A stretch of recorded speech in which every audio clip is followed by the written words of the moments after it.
Kape, nagising ka buong araw? Hi, I'm Justin Manaloto. Kuro sa umaga, barista sa gabi, kaya tara, samahan niyo ako.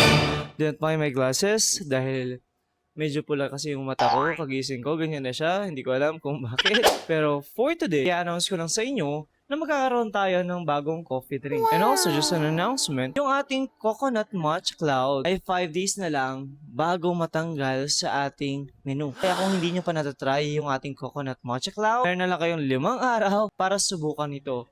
Or else, hindi niya na masusubukan ito. Ang ipapalit natin sa ating Coconut Matcha Cloud ay yung ating bagong drink na tinatawag nating Palpitate. Bakit Palpitate? Kasi it has 4 shot of espresso.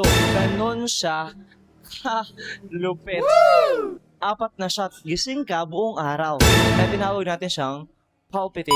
Mamaya gagawin natin yung bagong drink natin na Palpitate kapag meron ng yelo. Ngayon kasi wala pa tayong yelo, wala pa tayong supply. Kaya subukan natin siya mamaya. And again, sa lahat ng gustong mag-try ng Coconut Matcha Cloud, meron na lang kayong 5 araw para subukan ito dahil matatanggal na ito sa ating menu. See you mamaya para masubukan na natin ang ating bagong coffee drink, ang Palpitate. Ngayon gagawin na natin yung ating bagong drink na isasali sa ating menu, which is yung Palpitate. Hi guys. So gagawin namin yung bago natin drink, which is yung Palpitate. Of course, gagamit tayo ng white chocolate. Lagyan na natin. Oops! After white chocolate, condensed naman. And meron na siyang condensed and white chocolate. I-mix natin to. But before that, ilalagay muna natin yung espresso. Yung espresso ay 4 shot.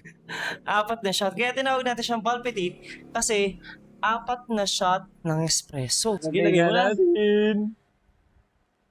So, meron tayong 2 shot dito.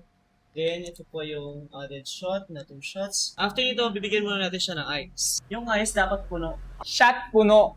Tapos, pagkatapos lagyan ng ice ni Kuya, lagyan na natin ng whipped cream.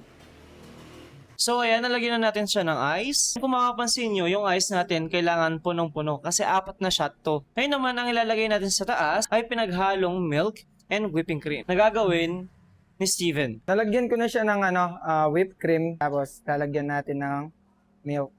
Tapos ngayon, i-stir natin. Hindi natin siya i-froth. Kailangan lang, i-stir lang natin. Bago natin ilagay ito, i-mix muna natin yung ating nilagay na 4 shot of espresso, condensed, and white chocolate. Kaya siya tinawag na Palpitate kasi tingnan nyo naman. Napakadaming kape.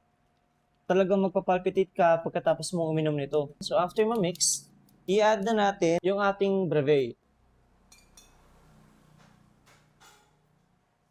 Ayan.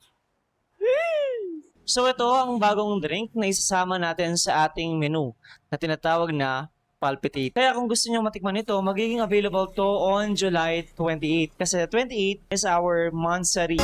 1 month na tayo, kaya tikman na natin. Ayan, siya muna daw ang unang titikim. Mix muna natin, guys. Ano nga naman? Ano to, Americano? Kaya sabi ko sa inyo, hindi ka dito patutulugin. Kaya tinawag natin siyang Palpitate. 4 ba naman siya? Ako naman ang tumigim. I-mix natin na maayos.